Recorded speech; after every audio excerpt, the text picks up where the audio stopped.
The Federal Capital Territory is Africa's fastest growing city. There's no doubt about that. This city is faced with a myriad of challenges. The migration of people from all parts of the country continues to put pressure on existing infrastructure. The aggregate infrastructure development since the existence of this city has not been more than 25%. Now, while this is so, there's also the problem of land development, whereby over 90% of lands allocated remain undeveloped by its owners due to the dearth of infrastructure in the FCT. First, the new policy on land for infrastructure swap. Officials of the Federal Capital Territory Administration admit this challenge. This city was founded over 30 years ago and was planned to be developed in 8 phases. But so far, only one phase is completely developed. Phase 2 and 3 are partially developed. You need no less than 30 billion to provide the infrastructure that is needed in one district. The problems of this capital city are enormous. There is the challenge of population growth, housing deficit, rising cost of rent, rapidly growing middle class, resettlement and compensation, land speculation, inadequate infrastructure and lack of funding. Under normal circumstances, the average that is required to provide the infrastructure in one district is about 30 billion naira.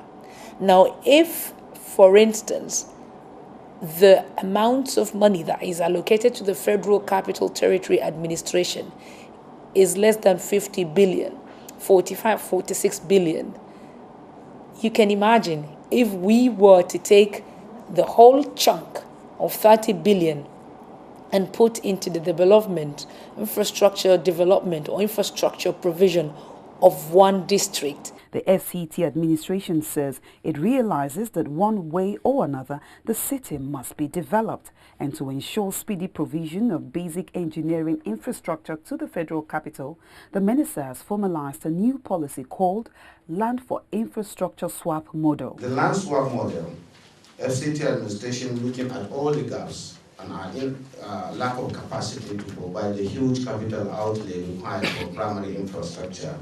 With their capacity, we can collectively develop 10 districts for the people of Nigeria and of the world. The initiative is focused on the development of districts in Phase 4 of the FCT, using land resource to get infrastructure development. This policy is hinged on public-private partnership and hopes to deliver qualitative houses with primary infrastructure in identified greenfield districts. No doubt, an initiative like this is bound to face challenges and sacrifices will have to be made. Successive administrations have failed to fully deal with the issue of resettlement and compensation, and this has turned the original indigents and settlers against the FCT administration. The inconsistency of government policies over time, actually brought mistrust. And that's why when the issue of land swap came up, our people, and you can see agitation everywhere. You can't blame them. We need to ask the government to let us know, do they know we are here and we are the one of this place? If they say yes, okay, then you want to take our land, what do we do? I don't want you to go out and tell them that Bala has solved all the problem. I have not. It is better they get more than what they are expecting. Expectations are very difficult to manage. There have been projects similar to this one. The Malaysian Gardens easily comes to mind, a 10-year project conceived over 6 years ago, and with 4 years remaining for completion, only 2% progress has been recorded.